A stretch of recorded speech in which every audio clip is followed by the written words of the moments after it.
Сәлеметсіздер ме? Мен Ибрагимова Айгерім Маратханқызы, Шарал орта мектебінің мектепке дейінгі шағын орталығы мен коммуналдық мемлекеттік мекемесінің ұстазы, физика пәнінің мұғалімі. Оқыса білім бұлағы, оқыса елдің ұланы, тірілтіп елге жан бітіп, ел үшін жұмақ қылады. Бейімбет Майлин. Атамыз айтқандай, тәуелсіз ел тірегі білімді ұрпақ десек, жаңа дәуірдің алдындағы басты мақсат білімді де саналы ұрпақ тәрбиелеу. Сапалы білім беру, ғылымды дамыту. Осы орайда білім ордасы мектеп еліміздің халыққа білім беру жүйесінің күрделі тармағы.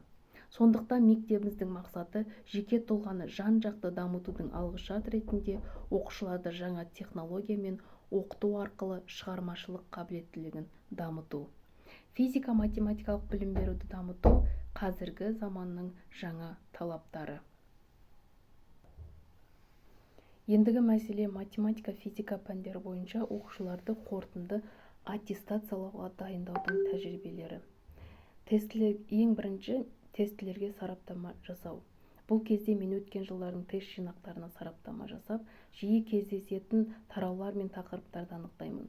Мысалы, менің сараптамам бойынша 21-22 жылғы тесттерді ала отырып, сайттарды пайдалана отырып, тест жинақтарын пайдалана отырып, салыстыра отырып, көп кездесетін физикалық формулаларды түрлендіре отырып, жаңағы тиімді тәсілдермен шығару, математиканы байланыстыра отырып, формулаларды түрлендіріп, жеңіл әрі тиімді тәсілдерді пайдалану деп ойлаймын.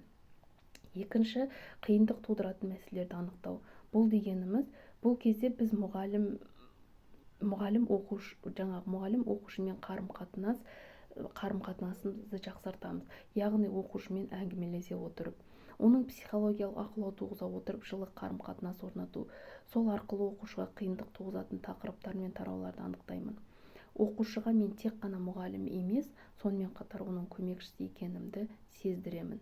Және де сонда оқушы еш қысылмай өзінің ойын анық жеткізе толығымен ашылады деп ойлаймын.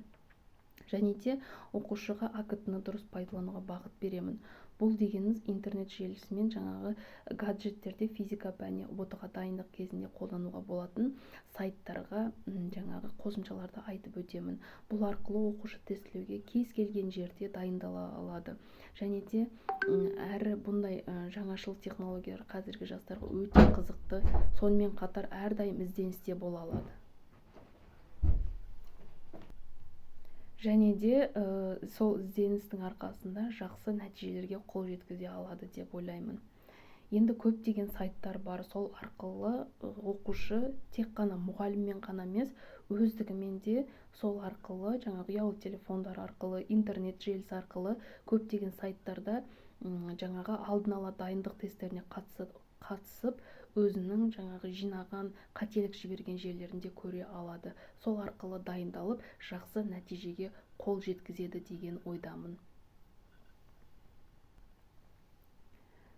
Балалардың физика-математикалық қабілеттіктерін мен талаптарын анықтау, қолдау, дамыту, оқушының осал жақтарын анықтап, оларды толықтыруға тырысамын. Және де түрлі әдістер арқылы АКТ-ны қолдану, әр деңгейлі тапсырмалар, қосымшалар, әдістемелік нұсқаулықтар, барлық тақырыптар арқылы білімін кеңейтемін.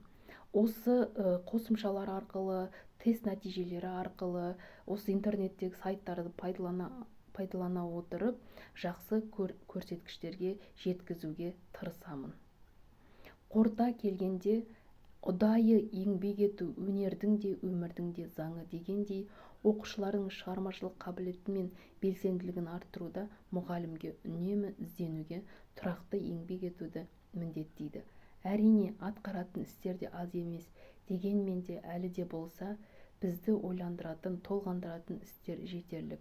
Атап айтқанда, олар білім сапасын арттыру, оқушылардың біліміне, ойлау қабілетіне сай деңгейлеп оқыту, ғылыми ізденіс қабілеттілерін қалыптастыру, тағы да сол сияқты көптеген үнемі ізденісте болу деп ойлаймын. Рахмет.